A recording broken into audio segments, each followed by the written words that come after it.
And this particular cafe has incredible desserts, so if you have a sweet tooth and you're all crazy about that, you could do a lot worse than come to this place.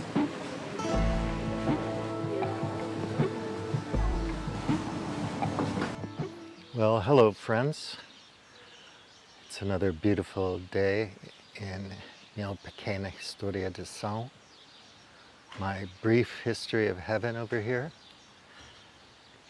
Yeah, I've been reading a lot as usual and thinking about things a lot as usual. About tolerance, debate, about data, facts, truth. Yeah, so ontology, epistemology. And I'm kind of over and over again coming to the conclusion that facts don't matter much. I mean, obviously they do. If you can't do the math, you can't build a bridge or land on the moon. But when it comes to socio-cultural things and human things, human beings are complex, and so is society, so is culture. So it's very hard to get to the truth of those things, much less embark on utopian projects.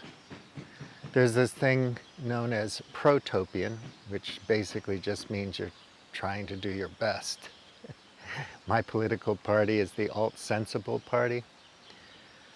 So just trying to be sensible about things, which means that I can peer into the left and right, into all extremes and see something, learn something, maybe gain something of value from it without feeling the need to label myself as this or that.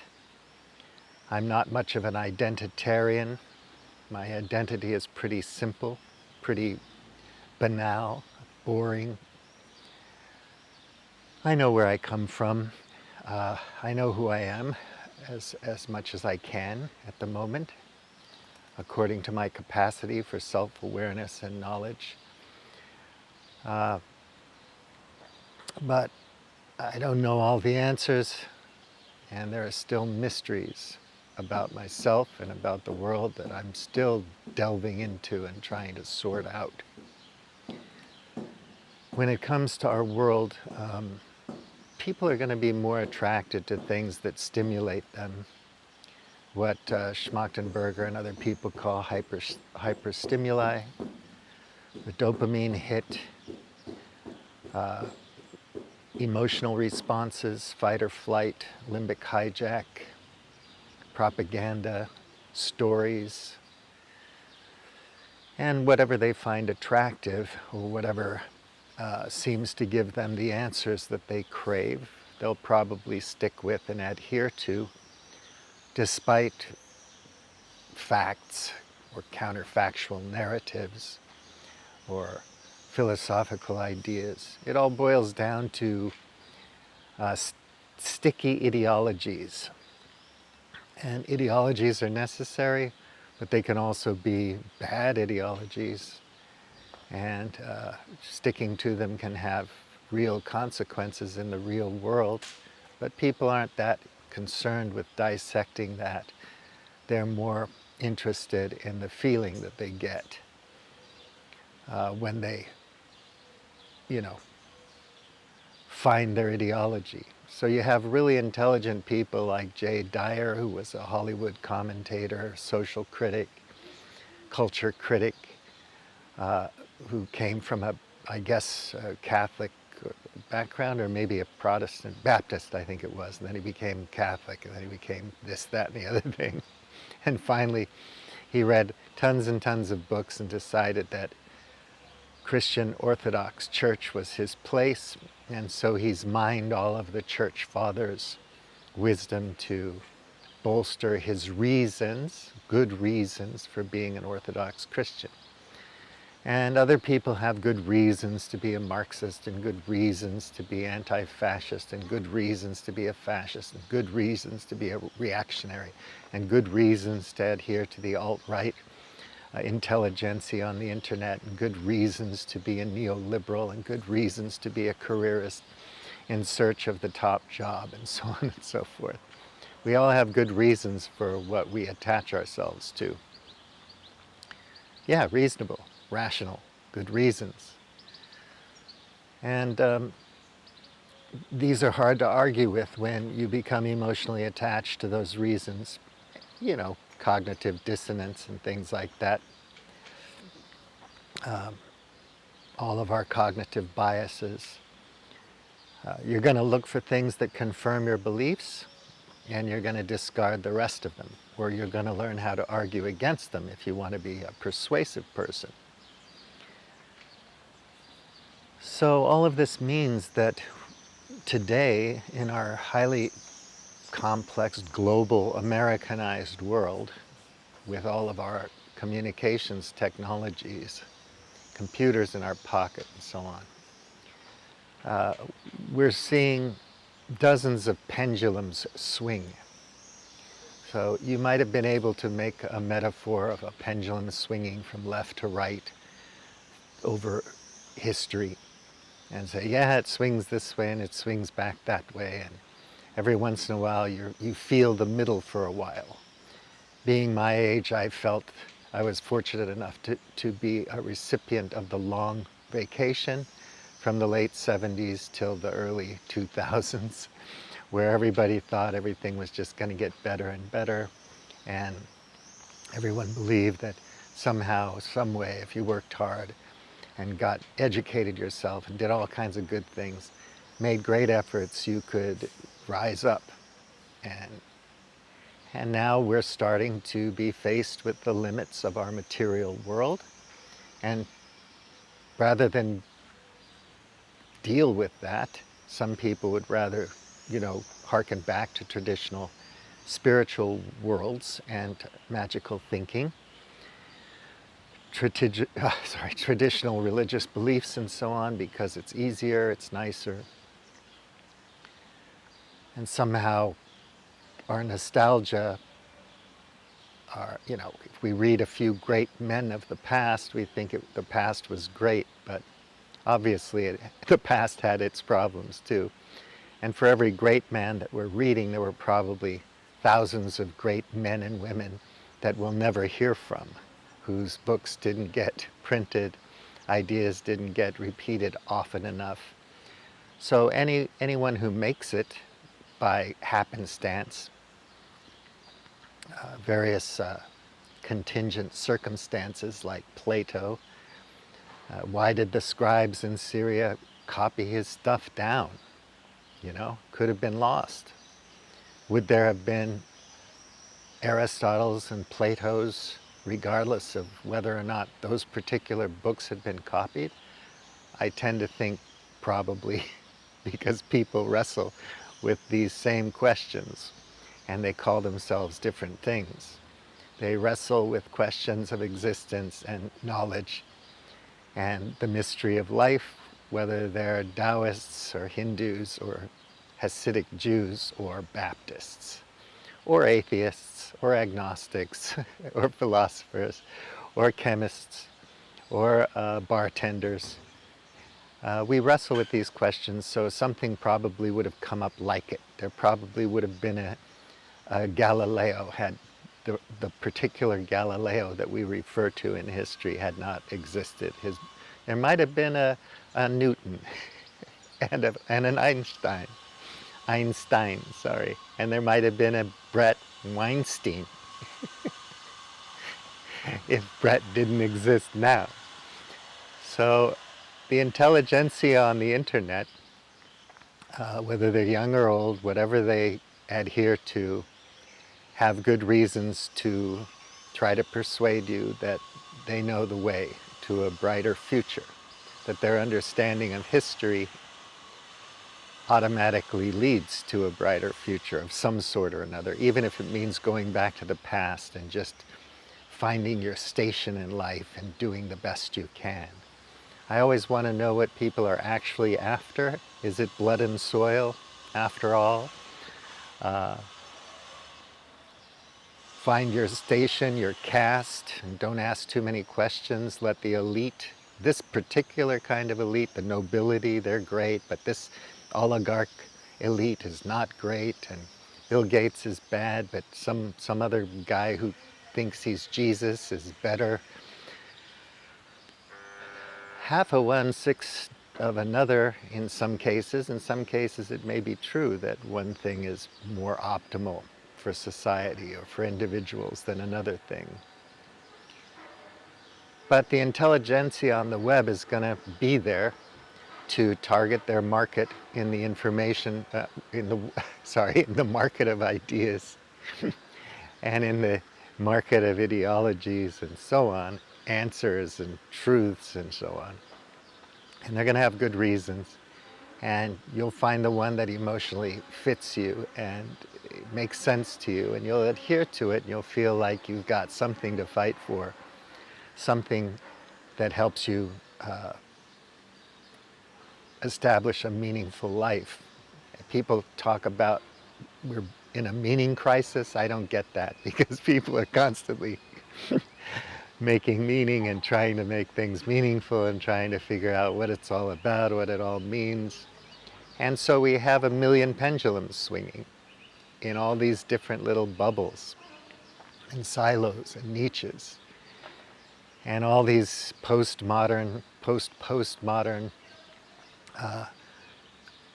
arguments and religious feelings, and in all these conservative retro trad answers. If you're someone like Jay Dyer, who's incredibly intelligent and who's done a lot of work to establish his opinion, you know, you can't trifle with that. You have to meet his worldview head on and respect it and understand that he really believes in it. And he has good reasons to believe in it, even if I don't. I might say, Jay, sorry man, I just probably don't have the genes, but you know, I still listen to you, I still learn about what the Orthodox Church is and what you people believe in, and I'm glad to know it. Same thing with talking to a alt-right person or a reactionary philosopher or blogger or a fascist or even a Nazi. I want to know what these people think, what they're arguing for, because maybe I might have some insight that says what you think you want is probably not really what you want, or it's probably not going to get you what you think it's going to get you, and here are my reasons for thinking that. Here's my rationale. Here's my opinion on it, or whatever. You don't have to label me a skeptic in the philosophical sense or a rationalist in the philosophical sense just because I'm skeptical, just because I'm rational, right? But we do that because some of us are academic and well-read, and we can say, this is how I argue against rationalists, as if they're one thing.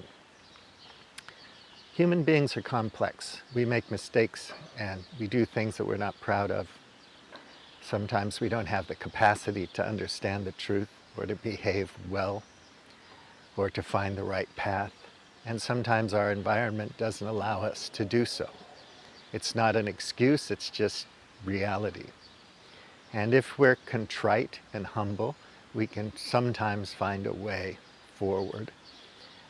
And sometimes we can understand what we can discover as truth and what will remain a mystery and what we'll never be able to explain, which is why I just can't tell you what God thinks. I don't even know what God is. And I can't tell you about my soul because I know me as well as I can, but I also know that this body is going to end, and I don't know what goes on after that in terms of my personality. I just don't. Some people do. They seem to know what a soul is, they seem to know what the afterlife is like, and they seem to understand all that stuff. Maybe I missed that gene, and unfortunate for me, maybe. But I'm not obsessed with it because I don't think I can know it. That's why atheists are just people who just don't believe in the kind of God narrative that's very common in human life and culture. So unfortunate for them, right? We demystified the world a long time ago. It's been a process of demystification in the sense that we're learning more and more about nature. So every mystery that's solved is a demystification of our world. But that doesn't mean our world isn't totally mysterious and that there won't always be a lot to learn and that we'll never get to the end of it, no matter how many hundreds of thousands of years our species thrive in this universe or on this planet or on Mars or wherever. We'll probably never get to the end of it. But some people are more absolutist, more dogmatic, and they like to think that the scriptures answered all those questions. And if you interpret those rather mysterious and loosely interpretable parables and stories and sayings and passages, you'll know the absolute truth. And all you have to do is fray the pages of the Quran, memorize it, keep saying it over and over again, and it will reveal itself to you. And maybe that's true. It's not something I'm interested in doing for various reasons, nature and nurture. But I'm not going to say that you as a devout Muslim or a devout Orthodox Christian don't know what you're thinking and feeling and don't understand your worldview, your cosmology, your philosophy, your epistemics and so on. I believe that you do. I just think that there's so much out there. I can't be an expert in all of it, nor would I want to try to be. So when we have a pandemic, I don't think I'm going to know everything by watching a few people on YouTube. And I have to face the fact that I can't interpret scientific papers as well as a scientist with good knowledge of statistics and so on, and the field that in question would be able to tease out whether it's a good study or not, you know. And you don't just take sound bites or little quotes from a complex scientific paper and think you know everything or spin a story around it. But people do that. People weaponize information all the time. We should be aware of that. We should be careful not to get taken in by it. But we are. Day in and day out, we're taken in by it. It's just the terrible vulnerability of the human mind and the way we think, how we're wired, how we're put together. These sapiens, these very smart apes, clever apes, maybe not that smart, maybe not wise. But anyway, I'll stop now. I could go on, but anyhow, the basic point is, you know, the data doesn't matter. Data analysis doesn't really matter unless you're doing something specific, like, you know, selling toothpaste on Facebook.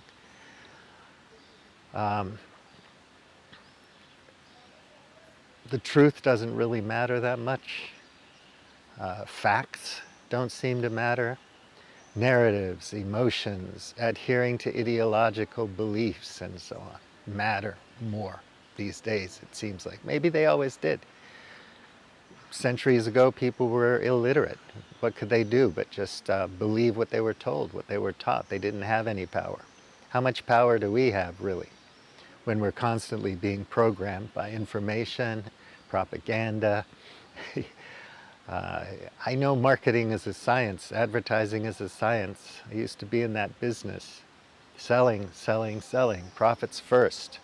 But we have come to the realization now that our material world on this planet is limited, it's fragile, it's complex, ecosystems are complex, ecology is complex, biology is complex. You can't just take it apart and put it together again like a carburetor, as Jim Rutt would say. So,